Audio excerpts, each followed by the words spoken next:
Hi, I'm Susan Hero of PureSecrets.com, and we're here today at Banyarin Aikido and Katatadori-Aikido with Ginny Breeland 5th Dan, Aikido advice for women and a few men.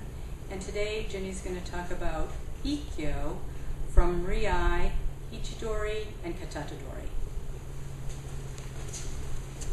So hi, Ikkyo, the first movement. So we tend to get tired of Ikkyo sometimes, but really Ikkyo is the first form that leads to many forms, and you can practice this so much. There's so much dimension into these movements that we tend to think that there's nothing to it. So there was a seminar up in Tahoe, and the head of our association, the Takimusu Aikido Association, Shihan Bill Witt Sensei, said that Rimenage is a 10-year throw, sometimes more, sometimes 20, but Ikkyo is a lifetime study.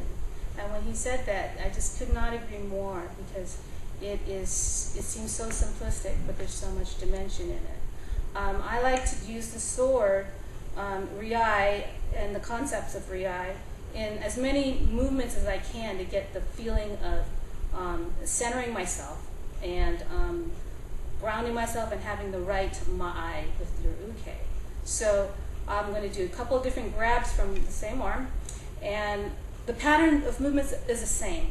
So your sword can be in your hand, the sword can be this part of your katana blade, or the sword can come from the elbow up to the pinky in this part of your hand. Okay, so hopefully you'll be able to see these movements. So the Kyle is here and he grabs the tate will move.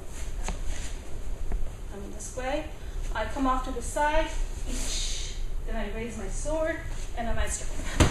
And then I'll pin him, but we'll just, for this sake, not pin. If I put my sword down, I'll move in the same fashion. So my sword blade is here now. Okay. And if he grabs here, the sword blade now transfers up to here. Ichidori. So cut from here. Center.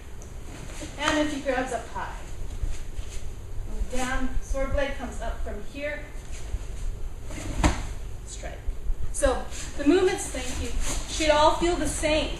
And it's not a matter of learning 5 different Ikkyos. It's learning the same Ikkyo over and over and over again. So you can practice centering yourself, but using the sword is helpful because it keeps certain things intact. Number 1, you're balanced. Number 2, you're centered. Number 3, you're grounded. Number 4, you have commitment to the center strike. So instead of your sensei telling you 5 different things and getting confused, just say use your sword, and you can incorporate all that. Okay, so you want to, in life, be a centered person anyway. Because if you're uncentered, you're unbalanced, your life is going to be a little chaotic. So our hope is that we can bring as much control to our lives as we can. That we can do that by being centered, having a centered mind, breathing a little bit, quieting down the brain a little bit, and being centered. So if you're not centered, you can't center somebody else. So you center yourself first, and then maybe you can check out what's going on with everybody else around you. But knowing yourself is probably the most important aspect of being able to do these techniques on and off the mat. So that's it. Thank you. Thank you, Sensei.